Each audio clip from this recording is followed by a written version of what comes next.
It is.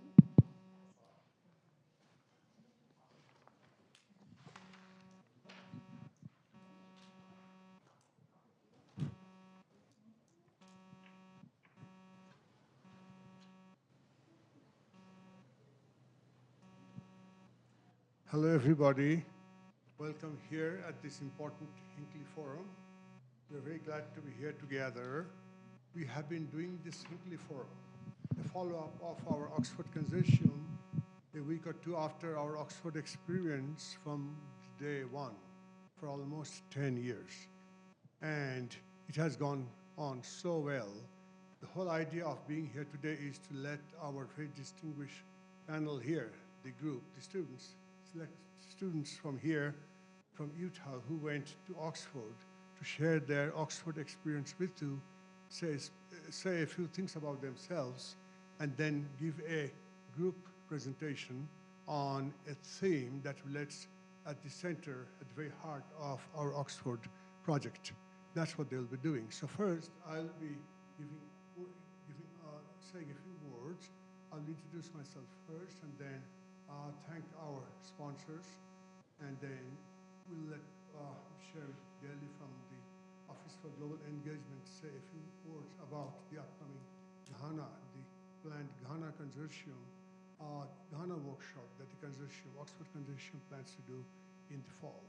Okay, so I'm Dean Chatterjee. I'm the faculty affiliate of the Oxford Consortium at the University of Utah, and I've been at the University of Utah for a long time, and I have been doing this consortium from day one. Let me tell you very briefly how the consortium got in place.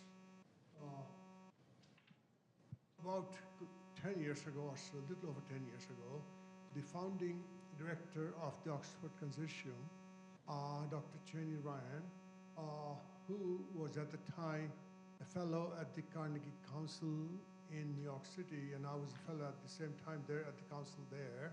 We used to get together during our council meetings to discuss about something that we felt very strongly about. We both of them felt strongly about, which is that we adults in this profession for a long time have been doing our chores of teaching, doing things, this and that, about issues that relate locally and globally, normative issues as well as practical issues, that change people's lives and global affairs and all that.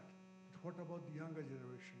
How much are we letting them get into the stream so that later on they'll be the leaders, when it comes to these global issues?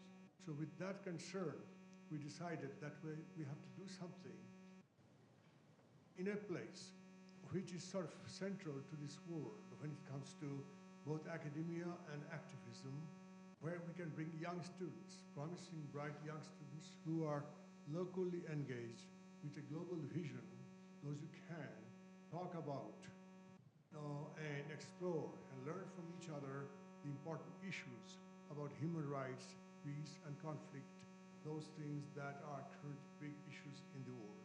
With that idea, the consortium, Oxford Consortium for Human Rights, that got started at Oxford University. The idea was, what could be a better venue than Oxford, which is the premium English-speaking institution in the Western world and has this aura and legacy and all these great minds, those who can be brought together, and the students who get in there, they'll be inspired by all that, and they'll bring all their ideas and inspiration back to where they came from and implement that and get that going where they are. That was the idea. With that great noble idea, the thing got started. That was over 10 years ago.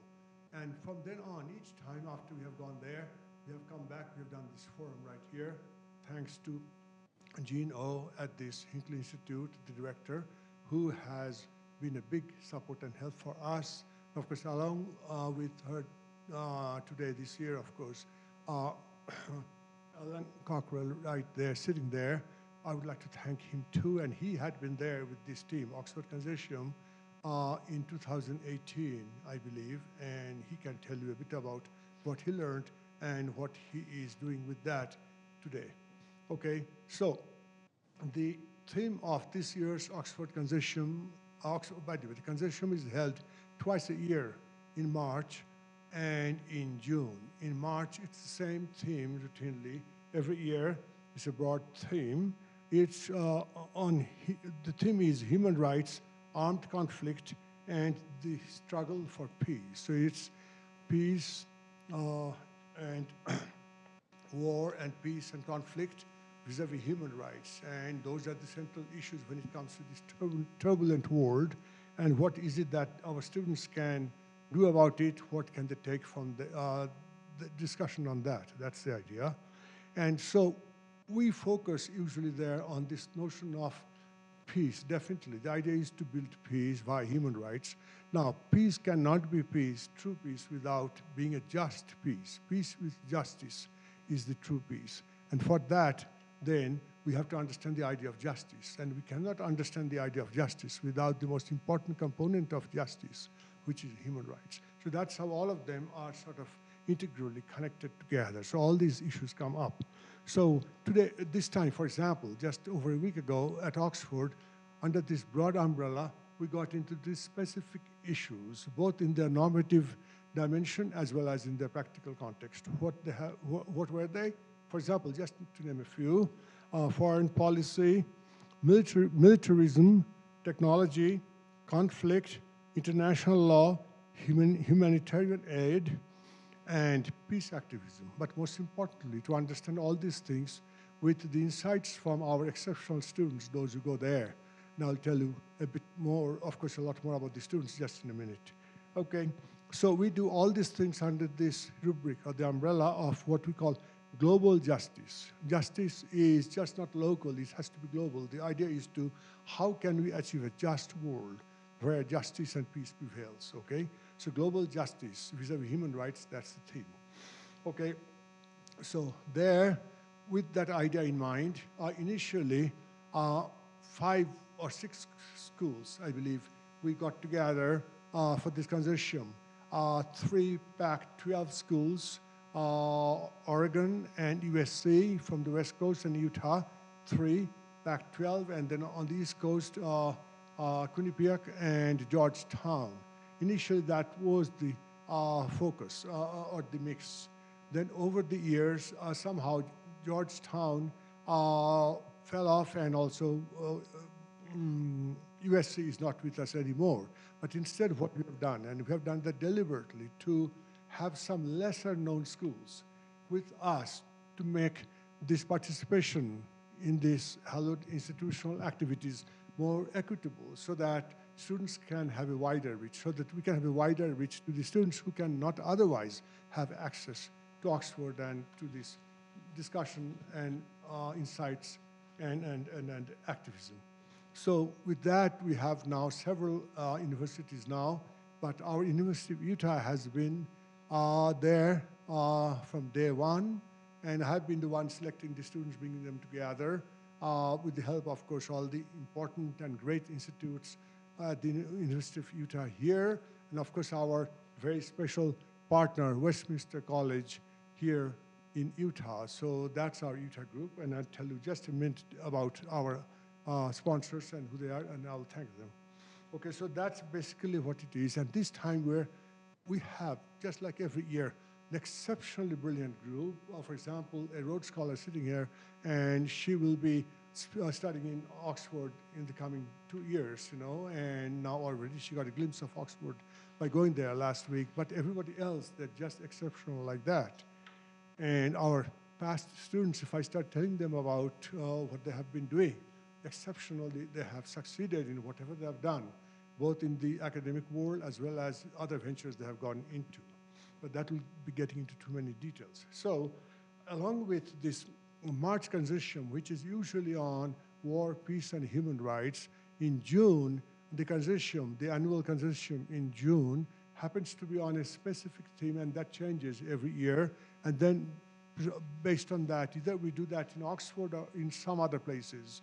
Like one time we did that in Northern Ireland on religion and conflict, sectarian divide, you know, of course, what could be a more suitable venue than Ireland, Northern Ireland. We did that. One time we did in Greece for refugee crisis, Lesbos, the island, and all that.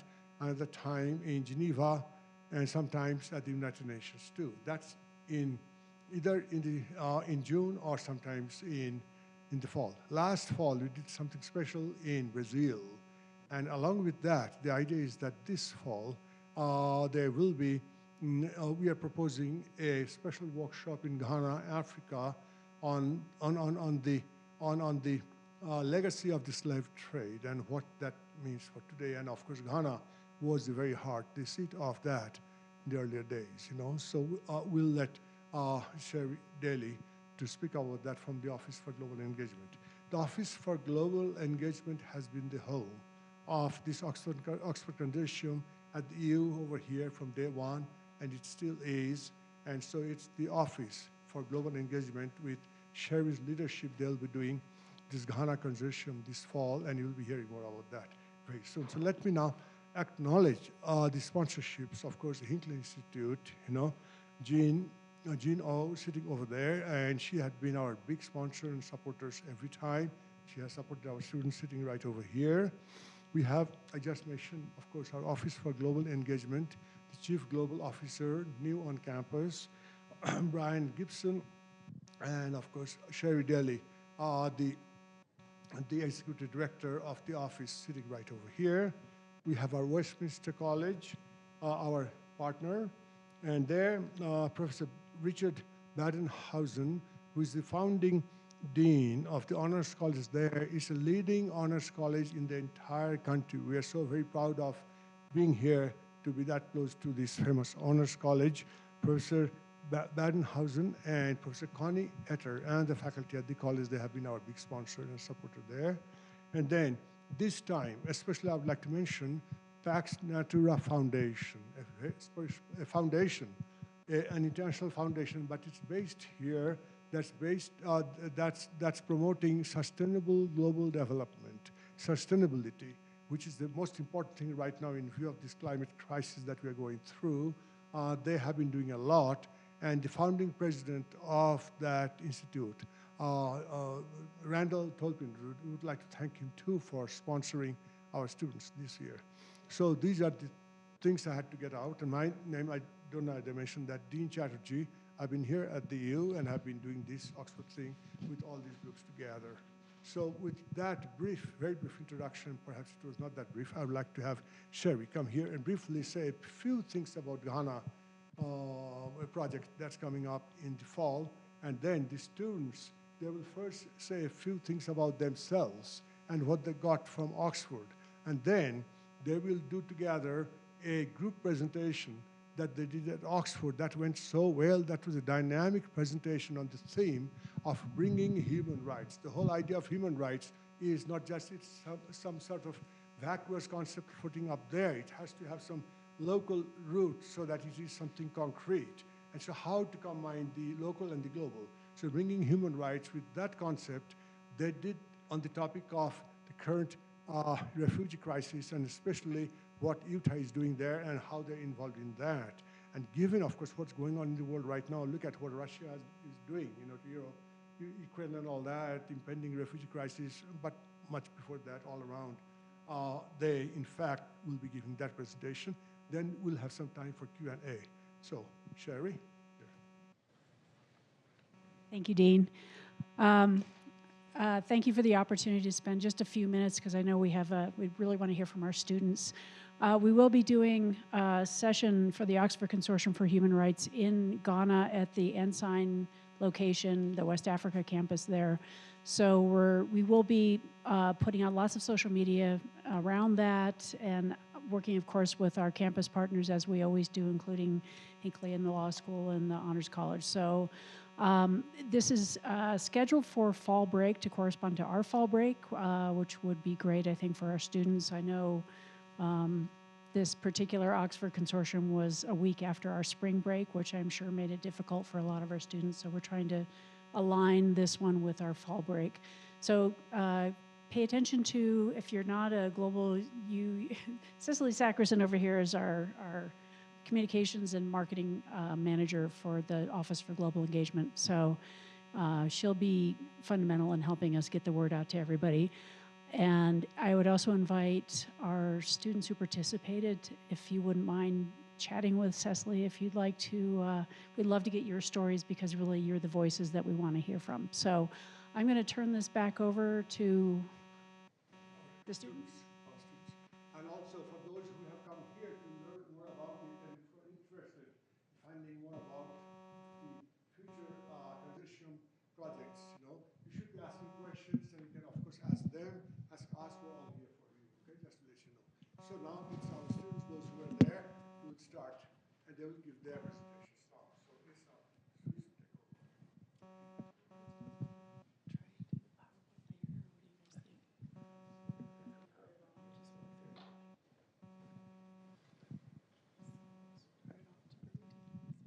Okay. um, my experience with the program. So my name is Bernadine Ott. I'm a third-year law student at SJ Quinney.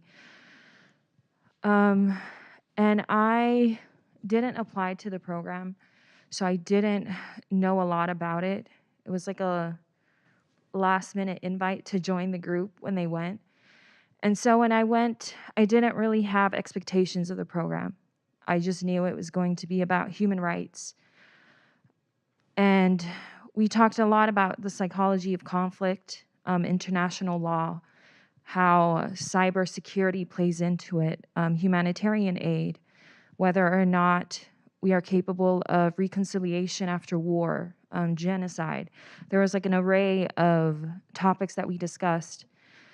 But the main thing that stuck with me was how inspirational it was to be surrounded by individuals that did want to do human rights work. Because I think, especially at this time of the semester, we're about to graduate, you're worried about, the pandemic. Am I gonna get a graduation ceremony? So when I went, I was just kind of still stuck in my bubble of problems. But it was a good reminder of why I came to law school, why I am where I am today. So not only was it inspiring, but it was also humbling that despite the problems, especially with what is going on in Russia and Ukraine, that it's important for us to not only focus on the individual, but what we can do for humanity. So I was reminded of the importance of ensuring that although you want to do humanitarian work, that you're not harming the communities and the individuals that you wanted to help in the first place. Ensuring that there is space for you before forcing yourself into those communities. And I left with a question of, someone had posed a question after our presentation of how can you be the catalyst of change? Like, it's great that we're here talking about it, but how are you going to do the work when you go back to Utah? So that's something that I've been sitting with, of how I can be a catalyst of change in my community, in my family, and also just trying to figure out, with the so many problems in the world, where is the best place for me to focus my efforts on. And that was my experience with the program. Hi, everyone. My name is Scott McMurtry. I'm a third-year law student at the College of Law here. A little bit different from Dean here. I've had my eye on this workshop for a couple years now. I come from I'm a Army veteran, and a few years ago, I guess several years ago now, I was a young Army sergeant deployed in the Middle East, and had some experiences there and witnessed some things that sort of had some profound impact on my life and the way I saw the world. And it had me asking questions like, what does it mean to be a human being? What does justice mean? What is a just war? Is there even such a thing as that? And so I got out of the Army. I was just kind of sitting on those sort of experiences for a few years, and had, I like to say, I was talking the talk a lot for several years, and eventually it got to the point where I had a kid. He started growing up, and I noticed that he was seeing me as a role model, and I sort of had this motivation to start walking the walk. And so I quit my job, and with an eye towards human rights and global justice and social justice, I enrolled in law school with hopes of sort of being a positive change, being a positive force in the world. That was 2 years ago or 3 years ago, and I saw this workshop advertised, and I was all over it. This was like the exact sort of thing that I came to law school for, to sort of ask some of these questions and talk about some of these themes. And then the pandemic hit, so I've been waiting for 2 years to do this. But it was such an incredible experience being there.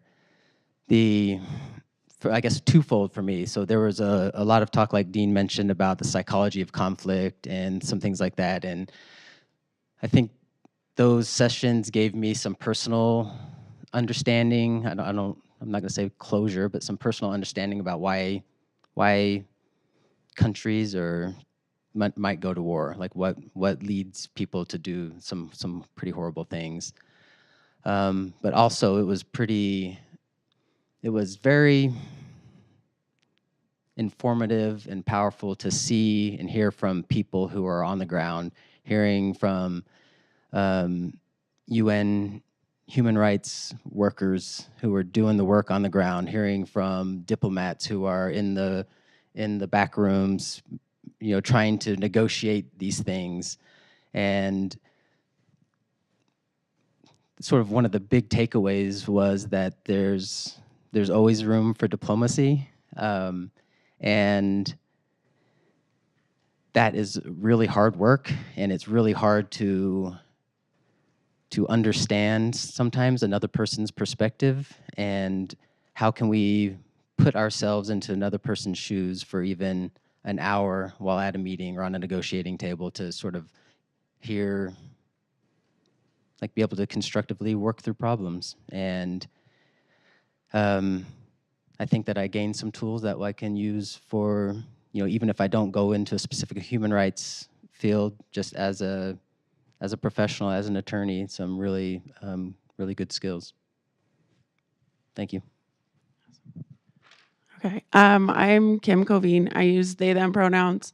I'm a gender nonconforming human, and I'm only saying this because there are many of us, and I have been realizing this more and more as I've traveled abroad, and I think this trip for me was actually a really eye-opening experience, as I had never traveled abroad as my current self, and so I think that was a lot to just see. And this trip for me was amazing. I think really what just brings it all together was being able to make these connections with these awesome humans up front right here. And there's also some amazing humans that are from the Honors College at the University of Utah, and then just all the other schools, and seeing that kind of, like Scott and Bernadine said, just seeing the people out there that are so passionate and want to do this work.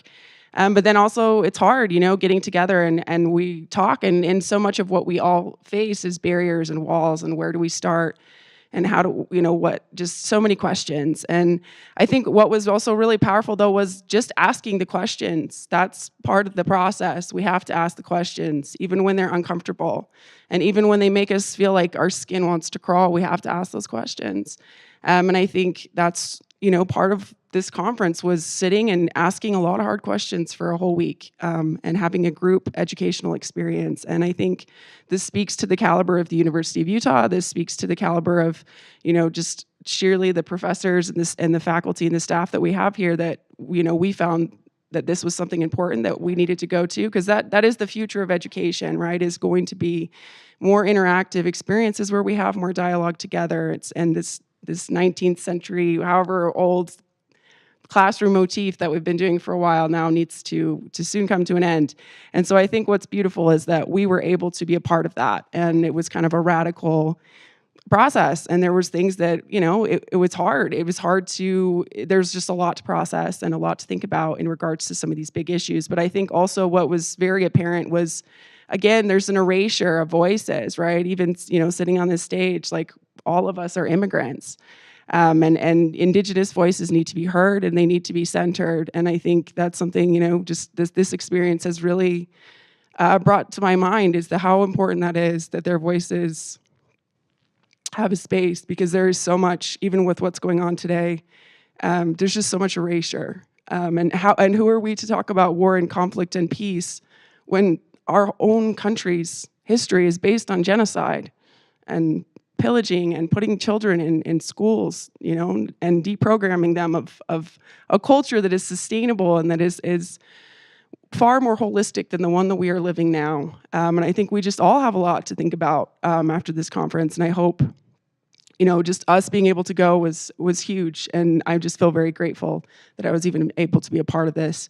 And this is why I came to law school, because I was an educator who's very angry because I worry about my kids. I worry about the future of our future generations. I do, especially when, you know, I'm turning daily to, like, Greta Thunberg quotes, you know, like, the rules are broken. If the rules are broken, then we have to do something else besides following the rules, I think is a recent quote that she said. And so I think, you know, just there's a lot of eye-opening things happening. And this experience for me was just a lot of gratitude to see that a lot of people's eyes are open, and we can do a lot together if we can just sit down and have dialogue. Dialogue is truly the answer. But if we don't have all the voices at the table, we won't get anywhere, because someone's voice will always be being erased. So.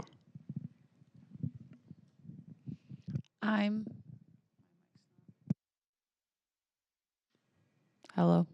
Okay. I'm Sadie Anderson, and I'm from Westminster College. So I was blessed to be adopted in by the University of Utah group, and I'm so grateful that I was able to go with them. I think the reason that I was really interested in the consortium from the start is I do a lot of work with a nonprofit humanitarian organization in Salt Lake called Humanitarian Experience. And so I think that was my first initial kind of purchase in the field of human rights and why it mattered to me, and not only just the thought of it abstractly, but also having experience in different countries and being able to participate. And one of my favorite things from the conference, and one of the biggest takeaways I had, was lots of times when we think of war, we think of very black and white. We think there's a good guy and there's a bad guy, and this is right and this is wrong. But we spent a lot of the time talking about the gray. We talked about the middle, especially on the day where we discussed humanitarian work. I was really interested in learning from people such as Esma, who is a woman that worked for the Red Cross for 15 years. And she talked about her different experiences in various countries and trying to coordinate aid and do all of these things. And she talked about the fact that she couldn't have an opinion per se, not that she didn't have one, but her and the Red Cross helped everybody. They came in and they weren't partial to either side. And so it was really interesting just to see how within these wars and these big scale conflicts that there's also these other organizations inside kind of acting as that glue, almost trying to hold people together, keep things together. And also, as we've kind of been talking about the value of conversation, another thing that was super powerful to me was not just the speakers that we talked to in the conversations we had in the classroom, but at night when even our group would sit at the table and we would talk about what we had learned, and we'd continue the conversation and how it impacted us. And I'm really grateful for what I learned from each of these individuals as well. One of the best things Kim taught me was just the fact that everything isn't linear. They explained how there's a lot more multidimensionality to the world we live in, and we can't see stuff as a straight line. And I think that the consortium as a whole allowed us to kind of challenge that kind of thought process, and to look at the gray, to look at the areas that aren't always so clear cut. And I'm appreciative of that. Since coming back, it's only been a week, but I've noticed how that's impacted how I look at the world and how I look at human rights on a large scale and also locally. Hi everyone, my name's Saba. I use she, her pronouns, and I'm a senior studying finance at the business school. And I guess to go off of what everyone has said already, there are really just two things that I'd like to highlight, and just being mindful of the time and leaving time for everyone's questions. The first thing is, you've heard a lot about the deep impact of the consortium and the speakers that we've had, but I also really want to highlight just how fun it is. Like, you're discussing really, deep topics, oftentimes really heavy matters of life and death that I think, at least in Utah, we are very privileged to not have to deal with those on a daily basis. And to then be in a place like Oxford and to confront those issues head on and to engage in critical conversation with not only the speakers, but also your peers, I think is a profound experience. And it's honestly really enjoyable too, to just grow as a student. And I think it's been a formative experience for me. The second thing that I would like to mention is Dean briefly mentioned that I was fortunate to receive a Rhodes Scholarship, but I bring that up not to say that I'm a Rhodes Scholar, but to say that I really didn't feel like a Rhodes Scholar when I went there. And what I mean by that is that everyone there is so smart and so passionate about everything like that they're saying. The readings that you're doing are from renowned like international lawyers and human rights activists, that you do the readings before you go, and then you show up at the seminar and the people speaking are the same people that you just read for like 2 weeks. So then if you have like any disagreements or points of like, I don't know, constructive like feedback that you'd want to make on what they've said, that's a space for you to engage with the global leaders on those topics. And the final point I would just make is you have people coming from so many different backgrounds. So I come from finance, and you're probably thinking like, finance and economics, what's the line between that and human rights? But for me, I think the line is just like economic accessibility is really a foundation, and everyone here has a different story of why they went and what they got from it. And I think that that's part of the beauty of the consortium itself. So if y'all are students who are interested, I would say 100% go for it. It's not something that I had planned for, and I think that made it even better. Awesome. Take my mask off. So writing down my thoughts helps me a lot, so I have my little notes. But I'm Kimberly Gamara, and I was one of the lucky few that got to go to the Human Rights Consortium. And when thinking about what I would say in my reflection, I think everybody here mentioned it already, but I'll kind of explain it in me. It came down to 3 things, which were connection, leadership, and inspiration. So first, connection. I think the first day I arrived, I was really captivated by the magic that is Oxford. You really see like this majestic architecture, but you also see like the history behind it whenever you go into any building. And then over that next week, we were just put into this educational environment with peers from across the US, from these different colleges, just sitting next to each other, listening to these amazing presentations.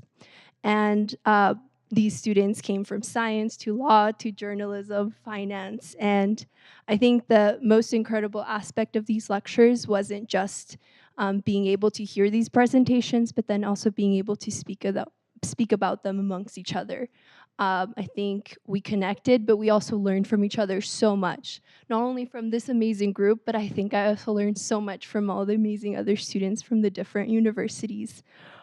Just speaking with students passionate about law introduced me to the importance of representation needing to be more available to groups, disadvantaged communities. Speaking to peers interested in photojournalism really reminded me how that impact of just photography or images really pushes people to act more as well. And then just other students like me in science also speaking about how research has played a big role in being able to explore kind of these humanitarian efforts and how we can do more in that area. But then also, from my peers, I also learned so much from the speakers. I think Sadie spoke of asthma, and she was truly one of the amazing presentations that we got to hear from, and just how really humanitarian work is. But also like Dr. Hugo Slim, Professor David Mumbari, and Sarah Schaefer, Professor Shaney, Dr. Landu were just a few in these names. And the first one, Dr. Mumbari and Sarah Schaefer, they tackled reconciliation after war and genocide by really telling us to focus upon the people and the community. So start really micro before going and trying to tackle the macro, which I think was really great to hear. And then Dr. Lindo, which we all mentioned, she kind of introduced us to why it is we as humans fall into this cycle of conflict. And I think it was kind of a hit in the face for me to reflect upon how maybe I kind of sometimes fall into these like things, and how I should be more conscious about that. And then Dr. Hugo, I think he educated us on the international laws in place to protect human rights, but I think he really also showed us to have this optimistic outlook, just through his positivity throughout the week whenever everybody presented, even us as students, and just his response to that. That was really great. And so then that takes me to my last point, which was inspiration. Just to be in that same school of Oxford where so many legendary people have studied was a dream. But it was also such a blessing for me, and it never left me to feel blessed to be there. Because I think I will truly treasure all these memories that we formed as a team, but also all the conversations I had there, just being back and how that has impacted me, especially because it enabled me to realize that there's many different paths to advocate and reinforce that notion that we, I think, have that responsibility to maybe move into taking these community actions, because I think that was kind of the center. It's community action that leads to solutions. So I just like to end by saying thanks to also to my sponsors who were Pax Natura that Dean kind of introduced. I feel very privileged to be a part of the Radio Natura podcast for them, where we focus on showcasing local projects, environmental startups, and dialogue around rethinking sustainability. And I think that is very important. It allows us to raise this awareness to this unique network of voices and ideas in this fight against this environmental crisis, which is kind of what I'm interested in. So for sure, this experience was very rewarding, and I highly encourage all of you to explore it if you're interested as well. Okay. So what we should do now, the students will be giving a concise version of their presentation as a group that they did at Oxford on human rights. That was amazing. You have to listen to it. After that, we'd like to listen from Alan, who went with the group in 2018 to say a few words about how he's doing now based on what he did then. And then, of course, we'd like to hear from you if you have any questions about Oxford, this consortium, what is it about, how to get there, and things like that, okay? And of course, Sherry Daly from the Office for Global Engagement, she is here, and that's our home of at the EU for this project. So she can answer questions too. So how about you, as a group, giving a concise presentation of how to bring human rights home vis-a-vis refugee crisis, the topic that we chose, okay? Which is a very important topic right now, urgent topic. So we presented on the refugee crisis in Utah, and we highlighted 2 silence breakers that we believe is doing great work in meeting the needs of refugees in Utah. We chose the refugee crisis as our topic because not only does Utah have a long history of welcoming refugees into the state, but we also see a lot of organizations, schools, leaders of the community that are willing to shine a light when we see refugees who need shelter or who need somewhere to run to. And that's kind of what piqued our interest to the refugee crisis. And also because we all have our own connections to some of these organizations. One that we chose was the Catholic Community Services, and the other one was the IRC, the International Rescue Committee, because they are the only 2 refugee resettlement agencies in Utah. So the Catholic Community Services was created in 1945 because they saw a need for resources for impoverished communities in Utah. And then in the 1970s, they created their Refugee Resettlement Program and a Refugee Foster Care Program. Some of the things that they offer in the Refugee Resettlement Program, you're assigned a caseworker, someone to help you find a job after 90 days. You come to a furnished apartment, you're given a phone, a laptop. They have a share house where you go to get house items. You're also given English classes through Horizonte. So there are like a lot of resources that they offer. One of them being a family mentor, which I've had the privilege of being for a family that resettled from Afghanistan. They resettled here in October of last year. It's a couple and their 4-year-old daughter. So just through that experience, I've been able to see the impact that silence breakers, such as the Catholic Community Services and the IRC, are capable of having in the community.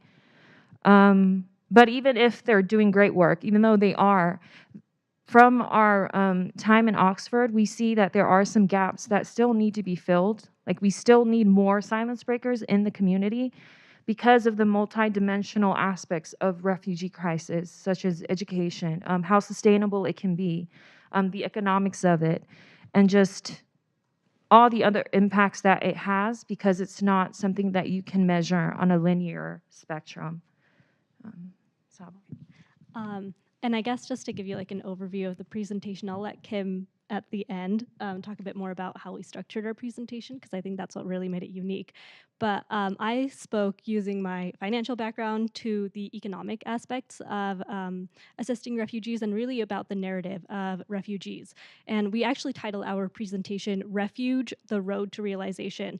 And we intentionally used the word refuge to take some of the connotations away from the words refugee and really emphasize the fact that we all contribute to a place of refuge, and that refugees are just as much a part of the community as we are, and we actually get more from refugees, economically speaking, than we actually give to refugees. There's actually 100% return if you want to put a number on it, which is huge. So yeah, just to keep it brief, but I guess the economic impacts are really what I focused on in terms of refugees, and I'll pass it on to Scott or Sadie. Okay. And then, yeah, just kind of taking each of our different backgrounds, I talked about the value and importance of sustainability. So we defined sustainability within the presentation as, in the broadest sense, the ability of something to maintain itself over time. And then within our presentation, the word itself, the abstract term, referred to not only the refugees, but the organizations helping these refugees. I told a story that's found in a really great TED Talk where a man from Italy and a humanitarian group from Italy went to South Africa to help during a severe time of drought. And they showed up and they were like, we're going to make a difference. This is going to be great. They brought their tomatoes. They taught the people how to grow their tomatoes, told them exactly what to do, where to do it, when to do it. The tomatoes grew to twice the size, and the people were like, see how easy this is? Why haven't you been doing this? And the next morning, a herd of hippos came through and smashed all the tomatoes. And the group from Italy said, why didn't you tell us about this? And the people in the town said, well, you never asked us. And so we talked about two key questions to consider regarding humanitarian work, which were what prevents sustainability and how can we realize sustainable places of refuge within our communities. The story offers a great list of what prevents it. One is micromanaging. They told the group exactly what to do, when to do it. They didn't let their own roots and their own already pre-founded knowledge affect what they did and how they did it. They also didn't come in and listen to the community. When we're trying to help communities, it's important that we talk to those that we're trying to help, that we don't just come in with our ideas and our way of things, because just like Italy to South Africa, they're different climates, different cultures. It's the same even within our own communities. And then ultimately you want to create a system that can last when you're not there. If one of the things we talked about in the consortium is just the problem of these groups being made that come in and then they're unable to ever leave, because if they leave, then the system they created fails. So that's another thing to consider. So to create a positive or a sustainable environment, it's important to research both inside and outside perspectives, create a clear course of action, avoid dependency, and then consistently reanalyze efforts periodically. See what's working, what's not, and alter or re-navigate depending upon that. And then we talked a little bit about this partnership that the College of Law's Creative Advocacy Lab has with the International Rescue Committee. So refugees have constitutional rights, but many of them don't understand what these rights are. And without understanding these rights, oftentimes interactions with law enforcement officers sort of escalate unnecessarily because of cultural differences or language barriers. Like often you'll see stops for jaywalking or routine traffic stops will just escalate and result in more serious charges. So the Creative Advocacy Lab is partnering with the International Rescue Committee this semester to design a series of informational resources to help refugees better understand their rights and to help them navigate their interactions with law enforcement officers.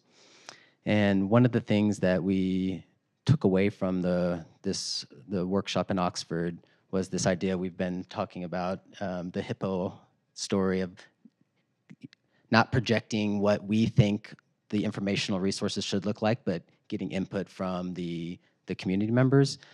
And one of our first meetings we had out in the community with some of these refugee community leaders, our team of law students had these great brochures sort of mocked up of what we think they should look like, what information they should have on them, and all this language about rights, and we were really creative, and it was really great. And about halfway through our presentation, one of the community leaders raised his hand and said, actually, most of the adults in our community are illiterate, so any brochure that focuses heavily on words is just going to be ineffective.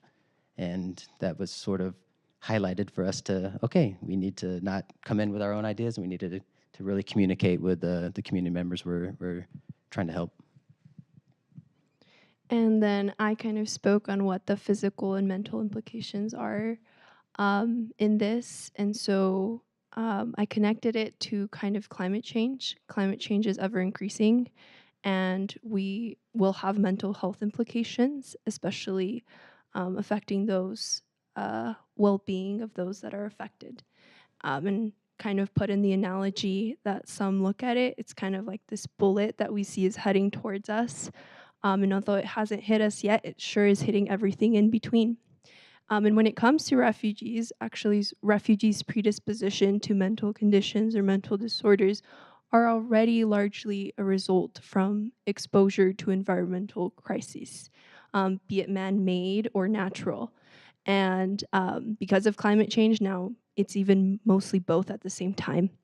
And as a result, kind of some examples is like war, natural disaster, loss of family, forced migration, things like that.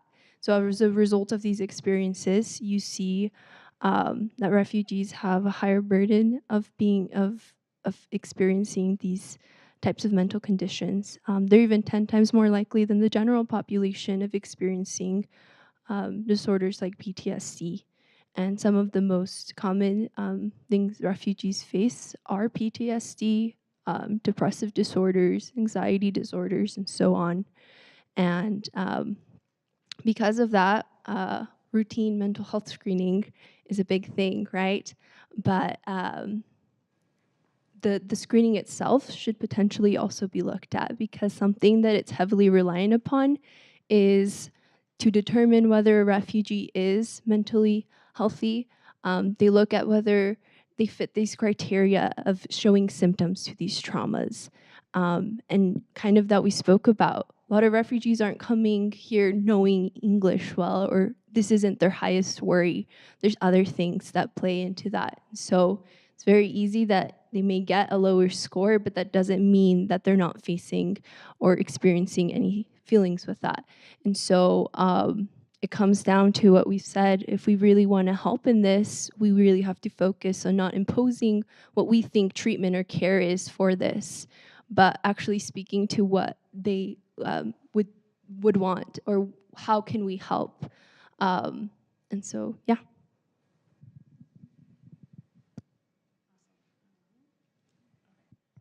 Yeah, so Kimberly kind of brought us right up to our next point, which is education is a huge part, right? Is one of the many bridges.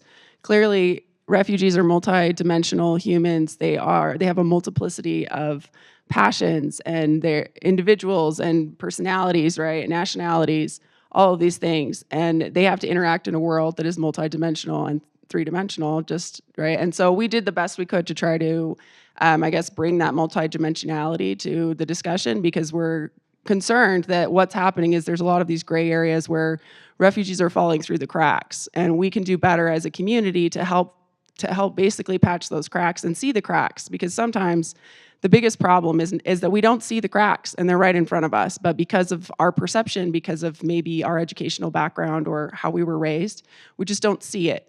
And that's what's so powerful about this group, is everyone was kind of able to take a different angle and looking at trying to understand kind of just where we're at currently in Utah, and using Utah as an example of things that are happening that are really amazing, as we see so many community organizations working together on the behalf of refugees, and education being one of the things that ties it together. But again, we're also seeing where there's some silos, right? When we go from working with families in the community, to them interacting with law enforcement, to them trying to, interacting in communities in sustainable ways, to them, being able to financially manage what they need to do, and then to them being able to cope with what, to being here, to dealing with a new culture, to dealing with a racist culture. Let's be real, right? For so many refugees coming here is the first time they've had to deal with racism.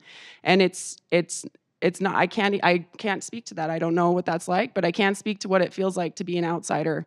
And it makes things significantly more difficult.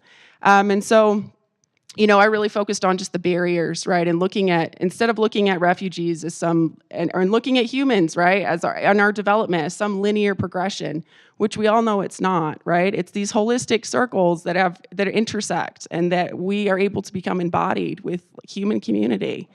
And we've lost some of that. And education is one of the key ways that we can restore that. And I think one of the things that I really focused on is just, I was a teacher in a school here in Salt Lake City that has some of the highest refugee population, student populations in the state, with over 27 different languages at my school. And so, and a Title I school being that we're pinched for money, right? So we don't have the funds, and we're just doing what we can. And you're one teacher and you've got 20 plus students, right? And you get students who come in and don't have any English background, and yet our school program, our school systems, we just push them through. And for those of us who are sitting in this room, we all know if you can't read in America, life's hard, right? The cycle of poverty is very real. I think, and so that's something we have to think about for refugee families. These individuals are so amazing, and they go to such lengths to get here. And then, are we signing them up for poverty? Are we signing them up for the school to prison to pipeline? I hope not. But so many of our youth as well, refugee youth, are seeing them fall through the cracks because they are not getting the support they need in regards to English language learning. It is not happening, and it's not the teacher's fault, because the teachers are being underpaid and they do not have the capacity, right? They're currently like social workers, counselors, teachers, people that just genuinely care, and they run out of empathy. They just don't have enough, and they really do care. So I think just to sum this up, and the way that we kind of did this, and I'll just to show you, since I'm a teacher and I like to do presentations, this is science for you, but the whole point of our presentation was we had a circle, and as we talked, everyone had to turn, and everyone had to kind of be a little uncomfortable for a little while. And we did that on purpose, because we wanted people to realize that while that might be a minor discomfort, right? We were all actively engaging in kind of an social, something that's against the way we've been socialized, right? We've been socialized to sit and look forward, and only sit and look forward, and think that that is the one way that it is done. But there are many ways to do things. And while it might make us uncomfortable because the sound is coming at us from different angles, it doesn't make it any less valid. And refugees, while they may come from all over the world and they may come from different life experiences, every single one of them is valid, and every single one of them deserves to have their voice heard. So I think the biggest thing for us was just, we are proud of what we're currently doing in our state in so many respects, but we just see where there is so much more room where we can work together and continue to build this multidimensional, just this organism of refuge, right? A place, a being where people exist and they're alive, and we're no longer just putting labels on people and kind of selling them off or just writing them off, but rather a refuge for all of us, right? Not just refugees, as we are so many of us in this room right now, refugees or immigrants in a sense, right? So for refugees coming into our community, that's the least that we should be able to give them, right? Is a place of refuge, and that's where we're coming from, and that was kind of our angle. So thank you. It's amazing, truly excellent. I'm so proud of the group. You saw how motivated, engaged, and inspired the group has been and is on this important issue. That's what Oxford does to whoever who goes there, but the group was great to start with. And I would like to invite Alan to just to say a word or two. He was with us in 2018. Sure. So just, don't worry. It happens. All right. Yeah, so hello, everybody. I currently work here at the Hinckley Institute, and I help put on all of these forums that we have each week. And when I was a student here at the university, I studied history and political science. And I, like so many of the people on this panel, and like many of us in this room, I wanted to find the best way where I could have the biggest impact in my community. And what the Oxford Consortium really did for me was helped me, it gave me a global perspective and a really fundamental and foundational knowledge of human rights that has stuck with me ever since. Like, just understanding the importance of fighting for human dignity on the most basic level, not just in my community, but around the world, something I'm able to now bring to every conversation that I have here at the Hinckley Institute and undoubtedly in future jobs or academic settings. So that's all I have to say. I'm just excited. I always love to hear what the other students have to say that just returned, and I'll pass it off to Dean. Just follow up one quick comment. In Oxford, they hear from all these great minds and people, both theoreticians and practitioners, but the focus has always been the students. And it's their voice, their insights, their inputs. That's most important, and they encourage all the time to share their ideas and mingle with the great minds there, those who come there to give talks and all that. And one thing, Oxford opens up the perspective, as Nick pointed out, that it's global vision that they try to inject there, because often in the United States, our vision is rather narrow and one-sided.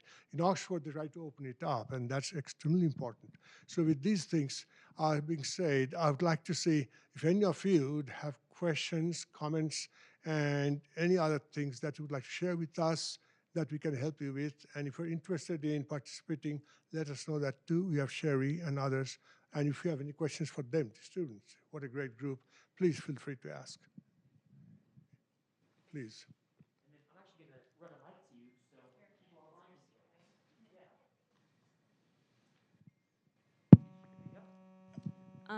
My question is just maybe generally to everybody, but maybe especially to the students that went, of like, on a practical side, what did the application process look like for you? How do you get there? And then also, what could you say to prospective students who get into the program to really maximize the experience that they have and bring it back with them in a way that can be like functional and useful in the future?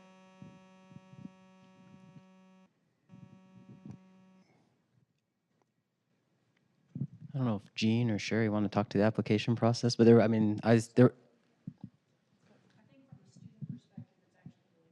Right.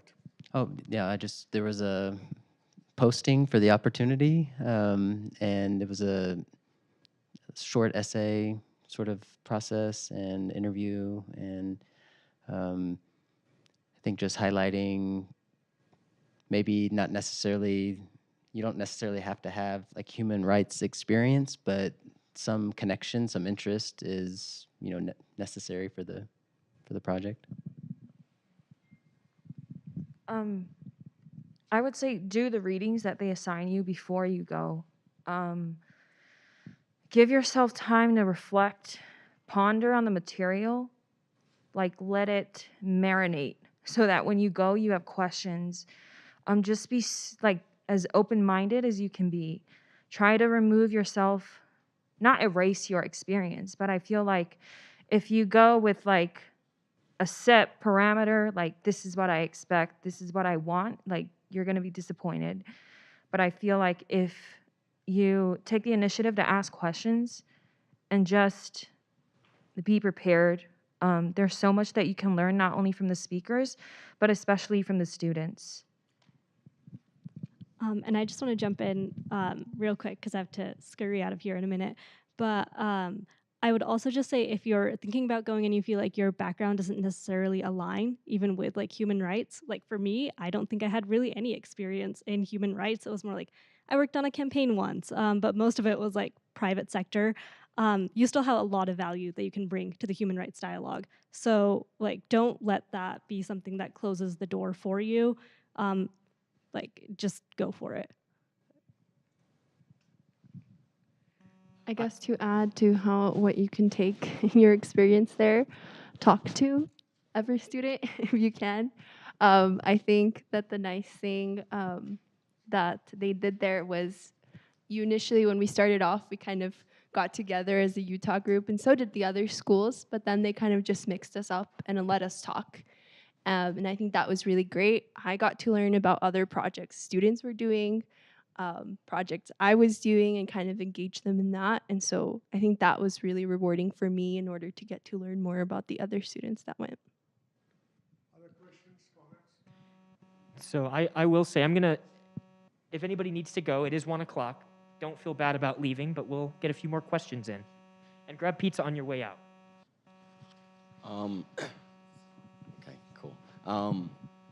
I just wanted to ask about, like, once you come back, do y'all, like, keep working together? Like, you talked about, like, you see these cracks in, like, the ways we take in refugees. Like, do you continue to work to make sure your knowledge that you've gained doesn't work through the cracks, or do you just kind of take that into the future? Do you work with another institution for, like, X amount of time to try and give them your knowledge before you move on with your careers? Or, like, what does that look like on, like, I guess the offloading or debriefing side, or whatever it's considered?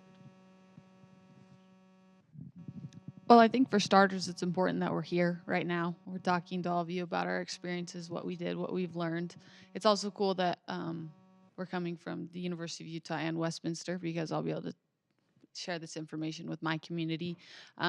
Also, Dean works with Catholic Community Services, so that's something that's still ongoing, and we all work with these different organizations. So there are things that I think I could say we've all kept in mind and will continue to keep in mind. And then, as I talked about in the introduction, we talked about, like, after we would finish sessions for the day, we'd sit around and discuss different things. And there are a couple things we've talked about potentially doing this year, just regarding the conversation within Utah.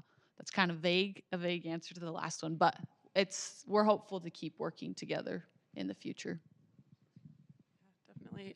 Yeah, and we've looked at, like, legislation, I think, is one area where we're particularly interested. We're just kind of waiting. I think there's a couple bills that are potentially on the table right now. So we're going to maybe research some of that and just kind of kick that around. But I think it's hard, as you can see, like, where do you start? And I think this is a question we can all be asking ourselves. And like Sadie said, it's so amazing that we're all able to be in this space and just debrief a little bit with y'all as well, just in regards to that, because it's a process. I think I do a little bit of, like, immigration. That's kind of one of the areas that I'm, very interested in. And so just, seeing from that point, I think it helps. So the more experiences that you can have to just build a lens that gives you more depth and being able to see from different perceptions, I mean, that's ultimately, right, hopefully what we all want, and then we can all come together, and that's what's going to be able to start patching these things together. That's kind of the goal. So, I mean, this is just a starting point. We're hoping that this can be more of, and maybe there's more high school programs that are similar to this as well, but just some of the starting points to how we can start to get this being a norm of kind of having these conversations. Most common question I get throughout from the students, those who are interested in going to Oxford with this group, is where can I find more information about it, how to proceed, all that, and where's the website? For that, please do know that it's the Office for Global Engagement. You should look there, their website, you'll find the Oxford Consortium, and that explains all the details and the deadlines and the procedures. Keep that in mind, that would be helpful. We're in the middle of revising that website, so give us a few. Give it a little bit of time. Next one will be held in